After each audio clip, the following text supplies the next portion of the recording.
Ibadallah, para tamu Allah yang telah berhadir di rumahnya, yang semoga kita dirahmati oleh Allah Subhanahu wa taala.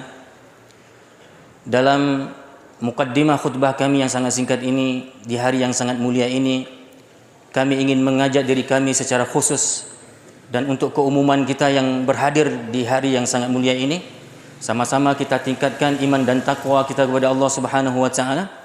Kita pertahankan iman ini dan takwa ini sampai kita kembali kepada Allah, sampai kita bertemu dengan Allah Subhanahu wa taala dengan iman dan takwa kita ini. Para jamaah dirahmati oleh Allah Subhanahu wa taala, Islam tidak hanya menuntut kita untuk mati dalam agama Islam, namun Islam menuntut kita untuk mati dalam keadaan Islam. Selagi kita masih Islam, pasti kita akan mati dalam Islam. Tapi kaum muslimin belum tentu kita mati dalam keadaan Islam. Banyak hari ini orang Islam tapi tidak hidup dalam keadaan Islam. Bahkan dia mati nanti mengakhiri hidupnya hanya sekedar beragama Islam tapi tidak dalam keadaan Islam, saudaraku. Dan ini adalah hal yang terpenting bagi kita hari ini. Sekali lagi dan sekali lagi, insya Allah selagi kita masih beragama Islam, kita mati dalam Islam. Tapi belum tentu mati dalam keadaan Islam. Masih banyak hari ini orang Islam yang hidup dalam kesyirikan. Masih banyak hari ini kaum muslimin yang dia menjalani hidup tanpa solat 5 waktu.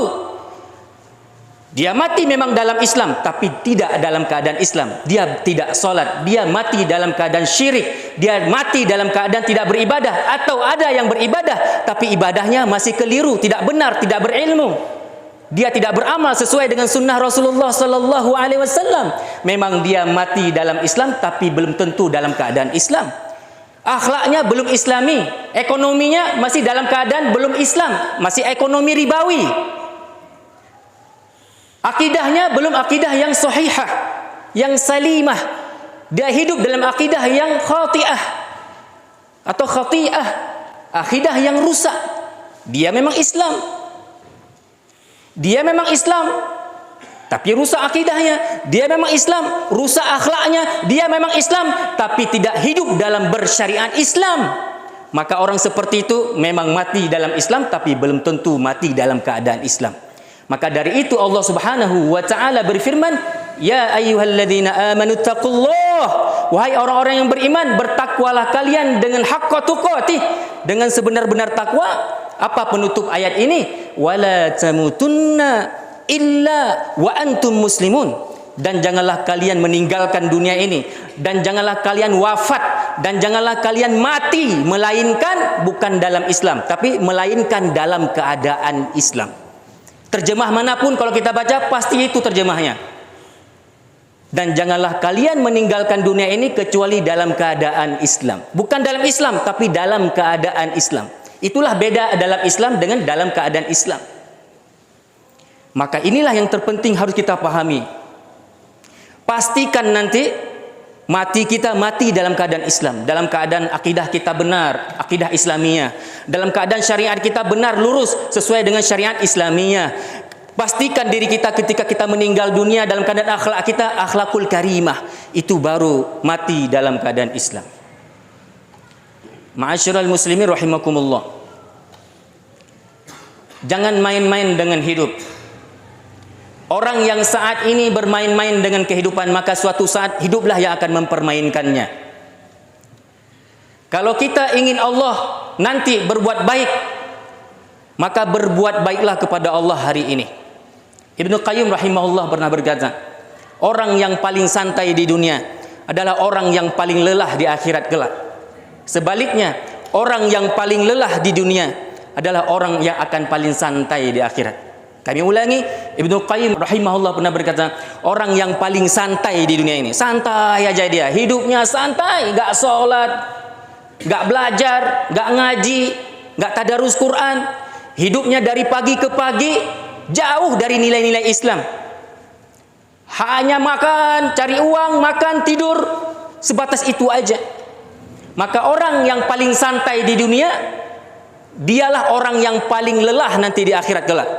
Sedangkan orang yang paling lelah di dunia, lelah dia memang dengan sholat 5 waktu harus ke masjid, lelah memang untuk belajar, lelah kita berjihad, lelah kita dalam dakwah, lelah.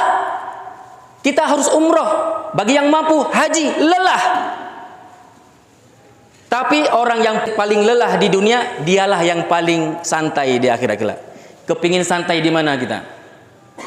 Ini pertanyaannya. Kembali ke kita lagi. Para jemaah yang dirahmati oleh Allah Subhanahu wa taala, suatu ketika, suatu saat kita pasti akan meninggalkan dunia yang sementara ini. Kami sempat sampaikan dalam mimbar yang sama, di atas mimbar yang sama. Siapapun kita, gak ada kecuali bahkan saya yang menyampaikan pembahasan ini,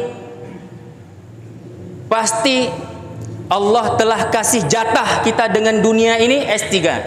Dan kami sering sampaikan itu. Siapapun kita, bahwa Allah Subhanahu wa taala telah memberikan jatah dengan dunia ini, kita semuanya S3. Dunia itu S pertama sekali, enggak dua kali, dan dunia S2, yaitu sementara enggak lama, dan dunia pasti akan berakhir dengan S3, sakaratul maut. Kullu nafsin dha'iqatul maut. Setiap yang bernyawa pasti akan merasakan kematian. Saudaraku yang dirahmati oleh Allah Subhanahu wa taala, ketika suatu saat datang kepastian itu, yaitu kematian terhadap diri kita, kita akan meninggalkan dunia ini dan akan beralih ke alam berikutnya yang dikenal dengan alam barzakh, alam kubur kalau dalam bahasa kita juga. Pertanyaannya, ketika kita mengakhiri kehidupan dunia ini dengan kematian, apakah kemudian malaikat juga bersamaan waktu akan berhenti bertugas untuk mencatat amal kita? Maka jawabannya, tidak berhenti malaikat bertugas. Kita memang meninggalkan dunia suatu saat. Kita suatu saat akan meninggalkan dunia yang fana ini. Kita akan berpisah dengan dunia ini, berganti ke alam barzakh. Namun demikian saudaraku, persoalannya sekarang, apakah dengan kematian kita, dengan berakhirnya hidup kita, maka berakhir segala-galanya? Belum berakhir. Logikanya, pertanyaannya, apakah dengan berakhirnya kita dengan dunia ini, maka bersamaan waktu malaikat pun juga akan berakhir mencatat amal kita? Tidak, saudaraku. Allah Subhanahu wa taala berfirman dalam Quran surah Yasin,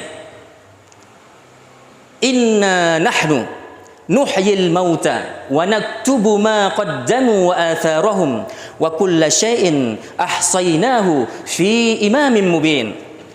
Sama-sama coba kita perhatikan saudaraku. Apa kandungan dari ayat ini? Allah nyatakan dalam Quran surah Yasin ayat 12, "Inna nahnu nuhyil mauta." Sesungguhnya kamilah yang menghidupkan kembali orang-orang yang telah mati. Kemudian apa kata Allah? Dan kamilah yang akan mencatat setiap apa yang mereka kerjakan dan setiap bekas-bekas kebaikan yang mereka masih tinggalkan di dunia. Kemudian, dan segala sesuatu kami kumpulkan dalam kitab yang jelas, yaitu Lauh Mahfuz. Sama-sama kita buat renungan, kita jadikan renungan ayat ini saudaraku. Ternyata melalui dalil ini, pertanyaan tadi, apakah malaikat akan berhenti bertugas dalam mencatat amal kita kalaupun kita sudah mati? Jawabannya tadi tidak. Malaikat masih ditugaskan oleh Allah Subhanahu wa taala untuk mencatat apa yang dicatat. Kan kita sudah meninggal, kita sudah mati. Apanya yang dicatat oleh malaikat? Wa naktubu ma qaddamu wa atharahum.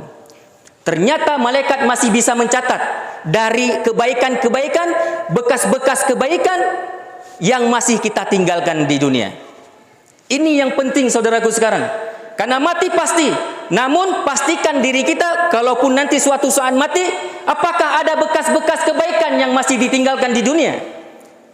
Kalau memang ada bekas-bekas kebaikan yang masih ada di dunia, maka bekas-bekas kebaikan itulah yang masih dicatat oleh malaikat. Masjid yang kita bangun, masjid yang sedang ada dalam pembangunan, apakah ada bekas kebaikan kita di masjid itu? Anak-anak kita di rumah, suatu saat kita meninggal dunia, apakah pada anak kita itu ada bekas-bekas kebaikan kita pada anak kita? Bagaimana dengan solatnya?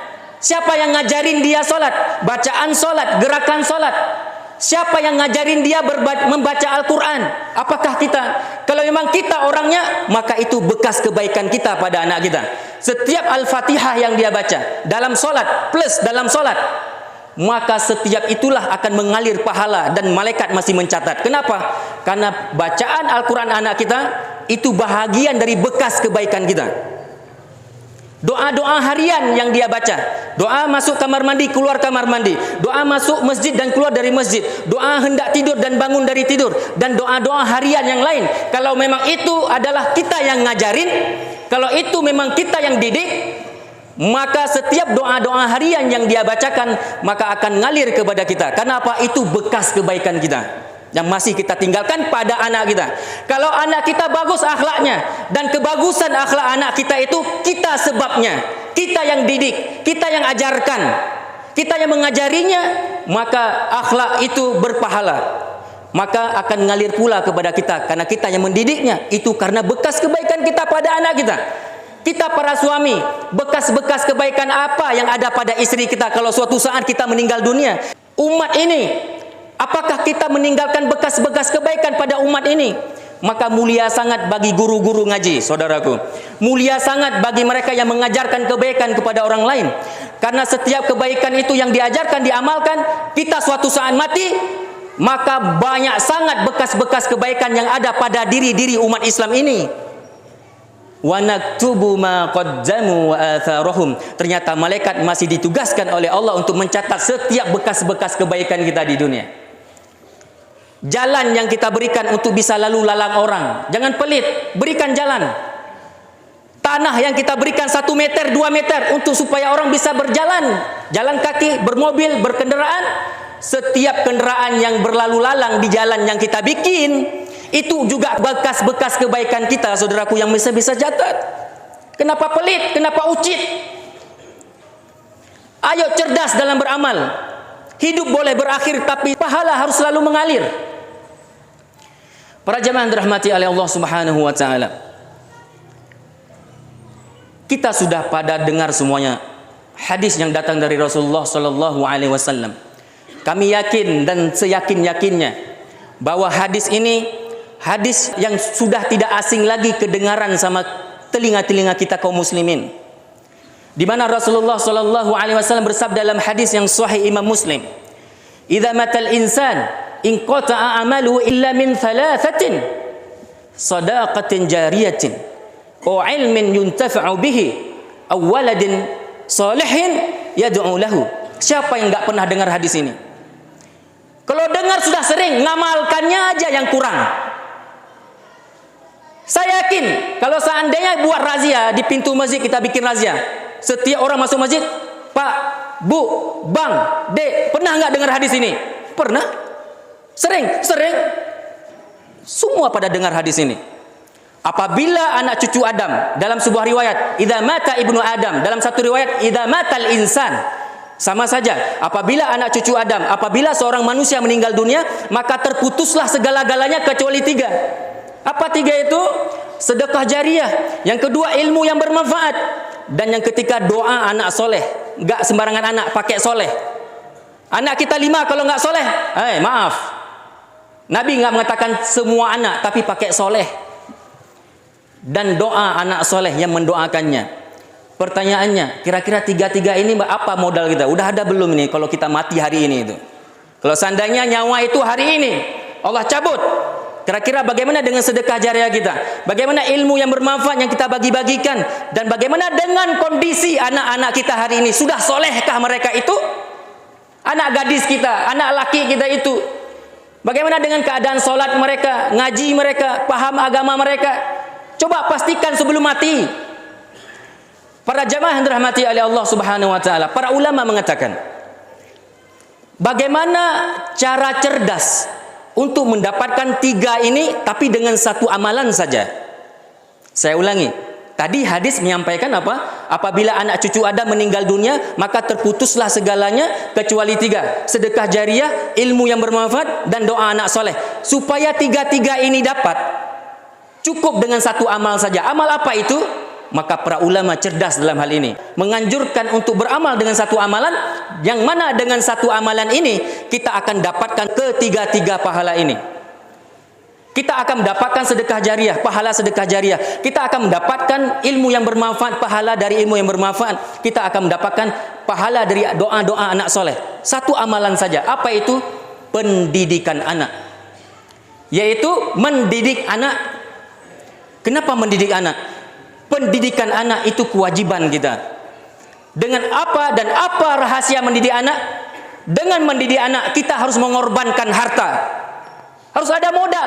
Kita harus bayar SPP-nya, kita harus membeli pulpennya, kita harus membeli bajunya, kita harus membeli alat tulisnya, bukunya dan sebagainya. Butuh uang, saudaraku.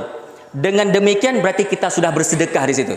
Setiap pena, polpen yang digunakan untuk menulis pelajaran, maka setiap huruf yang keluar dari pena yang kita belikan untuk anak kita, maka di saat itu jariah ke kita. Jangan pelit untuk anak. Hari ini banyak anak-anak kita sekolah yang sekolah terus, SPP nggak kebayar. Sekolah-sekolah terus, tapi untuk beli pulpen pun kita kadang-kadang harus tertunda berminggu-minggu. Tapi untuk rokok ada uang. Siapa hari ini nggak merokok? Yang hari ini hadir ke masjid ini siapa yang nggak merokok? Kalau kita buat razia siapa yang merokok nggak merokok, saya yakin yang hadir hari ini lebih banyak perokok daripada yang nggak merokok. Untuk rokok ada uang, tapi untuk pulpen anaknya, untuk buku tulis anaknya ditunda-tunda. Rokok nggak boleh tunda. Ini kita hari ini. Bagaimana maju anak ini? Bagaimana cerdas ini anak? Bagaimana sukses anak itu? Bagaimana pendidikan itu benar dan sukses kalau kita tidak mendukungnya? Kita kepingin anak soleh, tapi nggak mau berkorban. Mustahil. Ini kondisi orang tua hari ini. Maka saudaraku jangan pelit untuk mengeluarkan biaya untuk anak kita. Apalagi untuk pendidikan. Karena itu jariah. Sedekatin jariatin. Setiap sandal yang dia gunakan, mondar-mandir ke masjid. Di pesantren dia pakai sandal. Sandal itu kita beli untuknya. Setiap dia memakai sandal yang kita beli, pahala untuk kita. Baju yang digunakan. Ini baju koko anak pesantren. Cobalah anak pesantren. Baju putih udah hitam warnanya. Gak ketukar-tukar, setahun gak ganti-ganti. Kalau kita bilang gak ada uang, orang tuanya banyak uang. Kita gak peduli untuk anak kita. Pakaian anak kita kadang di pesantren, di sekolah, ya gitu-gitu aja. Padahal setiap baju yang dia kenakan, kita yang beli. Apalagi baju itu digunakan untuk sholat, itu akan menjadi saksi-saksi kebaikan kita. Sedekah jariah. Maka saya bilang tadi apa? Para ulama mengatakan untuk dapat tiga-tiganya cukup dengan satu amal. Dapat tiga-tiganya. Apa amal itu? Mendidik anak. Karena dengan mendidik anak kita perlu sedekah di situ. Yang kedua, untuk supaya anak kita baik, maka harus ilmu yang bermanfaat. Jangan ilmu yang nggak manfaat. Nggak baik juga anak kita. Maka harus ilmu yang bermanfaat.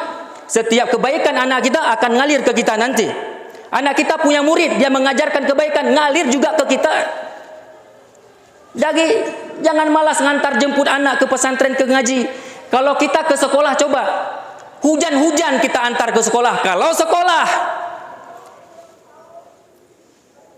hujan, kita paksa anak kita ke sekolah. Kalau untuk ngaji, nggak usah anak hari ini kamu ngaji.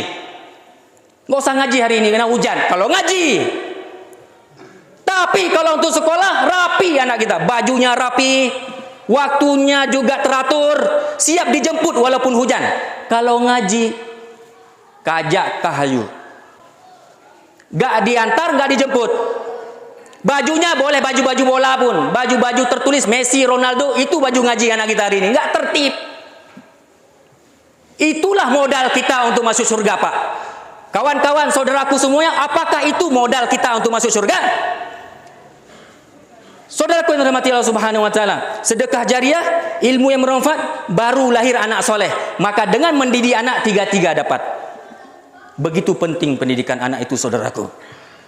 Saudaraku yang dirahmati oleh Allah Subhanahu wa taala, kami tutup dengan satu hadis. Rasulullah sallallahu alaihi wasallam pernah bersabda di hadapan para sahabat.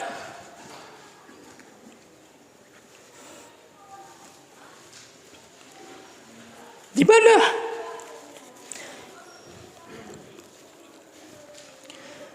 Rasulullah bersabda di hadapan sahabatnya, "Ma ta'udur ruqaba fikum?" Qala qulna alladhi la yuladu lahu. Faqala Rasulullah sallallahu alaihi wasallam, "Laysa dhaka birraqub, walakin dzarraqub ar-rajul alladhi lam yuqaddim min waladihi syai'a." Hadis yang diriwayatkan oleh Imam Ahmad. Rasulullah bertanya di hadapan para sahabat, "Wahai sahabatku, tahukah kamu siapa orang mandul?" Maka para sahabat menjawab, orang mandul adalah orang yang sudah lama menikah tapi belum dianugerahi oleh Allah anak.